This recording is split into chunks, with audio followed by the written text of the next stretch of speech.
Thank you and welcome to the show this morning. The topic this morning is the election of President Obama, gangs, and ex-offenders. And we have with us to talk about the impact of the election of President Obama on gangs and ex-offenders is Reverend KWalker with Mr. RBritton as well as Mr. LGreenlee and Lonnie, if you will. Yeah. And of course, we're glad to have all three of you here with us to talk about what we consider to be a very, very important topic. Let's start. Of course, Brother Walker, you've been with us on many, many occasions, as well as Lonnie, as well as Rodney now. And so let's start off by having each of you to give us a little sketch in terms of your background, education, that kind of thing, and then we'll get into the impact of President Obama's election upon gangs and ex-offenders. Okay. Well, I'm Pastor Kelvin L. Walker. I was born right here in Nashville, Tennessee. I pastor the Abundant Life Christian Center North. We're located in the Millennium Maxwell House Hotel out in North Nashville. Born and raised right here in Nashville, Tennessee.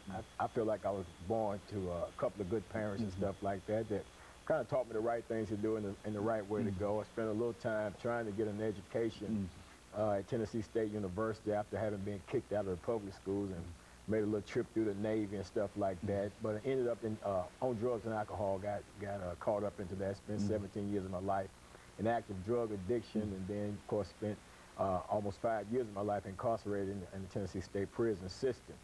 But that's basically, you know, who I am and what I'm about today. And I'm here on your show just to share with you some information and talk about some things that I think that are important in terms of the election and how it relates to our president and incarceration and those ex-offenders coming back out of the system into society. Very good. And then Rodney? Yes, sir. I am 21 years old. I'm the youngest of you three, new generation. I was born and raised here in Nashville, raised up in a single-parent home. I graduated from Whites Creek High School, class of 2006. Come from a background of supporting family, supporting mother, and basically what my role is today, I've been preaching for about a year now, and also as the youth coordinator for Galaxy Star Peacemakers. So that's what my background is thus far. That's got you here. Yes, okay, sir. Very good, Mr. Greenlee. Hey, man. My name is LGreenlee1, and I moved into projects in 1969. Yeah, so, you know, we're going back a long way, you know, dealing with these streets.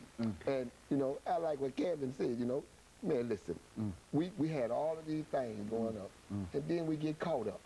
But, you know, when you get caught up in the mess, well, there's a message behind it, okay? And that's where we are as today. And it's a good topic. You're talking about what President Obama have to do with people that's been arrested like me over 60 times, you know, and now I haven't been arrested in the last 15 years. You know, ain't that great? You know, so I was raised up in Nashville too also, and we basically, we come through the same roads, you know, unless we went to Harvard or Vanderbilt, or, you know, and so happy he went to the Army, and I stay on the streets, but I got 16 years on that streets, you know, in the madness. So that's it. Very good. And of course, one of the most important things, since this is about the election of President Obama, I think that it can be universally recognized that that election has had an impact upon a lot of folks, and we're more concerned today as we approach this first commercial break with the impact that it has had on gangs and ex-offenders. And since you deal quite a bit with individuals who have been incarcerated, and we've talked to you on a number of occasions in reference to that, what seems to be the word in reference to that election as far as you can gather from your conversations? Well, I think people are trying to kind of holding out some hope that some things will happen since President Obama has been elected into the presidency of the United States of America. I believe because he is community-minded, and he's really for building up a strong infrastructure within here, within the country. And I think that, you know, they got this Second Chance Act. It actually started in 2005, but it actually signed into law last year by ex-President Bush, former President Bush.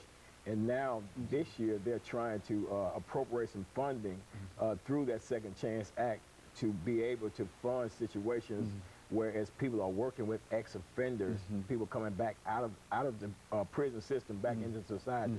And Obama, our president, is very much actively involved in that. Okay, and of course, we're getting ready for this first commercial break, and I think that's exactly the kind of information that we are looking for. And when we come back after this first commercial break, we'll pick up with you, Mr. Britton, and have you to talk about your impressions in terms of his election. And after that, you'll continue on, and we'll continue that second segment. And we'll be back with our audience following this first commercial break.